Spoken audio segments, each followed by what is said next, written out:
இன்றைக்கி என்ன சமையல் பார்க்கலாமா? இன்றைக்கி சண்டே இல்லையா? சண்டேனாலே நான்வெஜ்னாலே பிரியாணி தான். ஜீரக சம்பா போட்டு மட்டன் பிரியாணி 2 பேருக்கு செய்கிறது கொஞ்சம் கஷ்டமாக இருக்குது. கூட 3 பேர்னு வச்சுக்கலாம், லக்கியும் சேர்த்தா. கொஞ்சம் அளவு பார்த்து செய்கிறது கஷ்டமாக இருக்குது. மட்டன் கொஞ்சம் குழம்பு, ஏன்னா எலும்பெல்லாம் போட்டுட்டு கொஞ்சம் சதையாக இருந்ததை மட்டும் போட்டு இவ்வளவே குழம்பு வச்சுருக்கேன் நான். இதுவே நாளைக்கு இருக்கும், அது வேறு விஷயம்.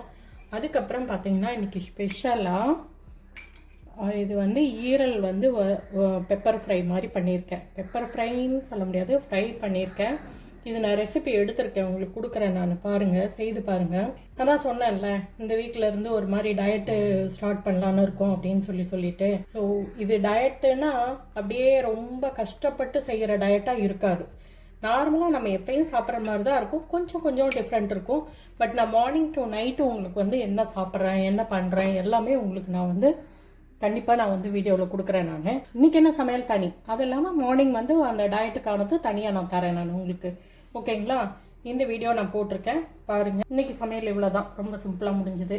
ஏன்னா இன்றைக்கி எக் எடுக்கலை, இதுவே ரொம்ப ஹெவியாக இருக்கிறதுன்றதுனால எக்கு எடுக்கலை. வேறு எதுவுமே சாலடு எதுவுமே நான் இது கூட நான் எடுக்கவே இல்லைன்னு வச்சுக்கோங்களேன். அவ்வளோதான்.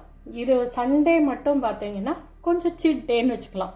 மார்னிங்க்கு ஏதாவது கொஞ்சம் பிடிச்ச டிஃபன், ஒரு லைட்டாக ஒரு கொஞ்சமாக 2 இல்லை 3 பூரி அந்த மாதிரி எடுத்துக்கிட்டு, மத்தியானம் இந்த மாதிரி பிரியாணி, கொஞ்சம் நான்வெஜ் இந்த மாதிரி எடுத்துக்கலாம். நைட்டுக்கு கொஞ்சம் லைட்டாக தோசை, இட்லி அந்த மாதிரி எடுத்துக்கிட்டால் கொஞ்சம் பரவாயில்லையாக இருக்கும். சண்டே ஒரு நாள் மட்டும், மற்ற நாளையிலேருந்து நான் எப்படி பண்ணுறேன்னு பார்க்கலாம். இந்த வீடியோ பிடிச்சிருந்துச்சுன்னா லைக் பண்ணுங்கள், ஷேர் பண்ணுங்கள், கமெண்ட் பண்ணுங்கள். புதுசாக பார்க்குறீங்கன்னா சப்ஸ்கிரைப் பண்ணிக்கோங்க. தேங்க்ஸ் ஃபார் வாட்சிங். பாய்.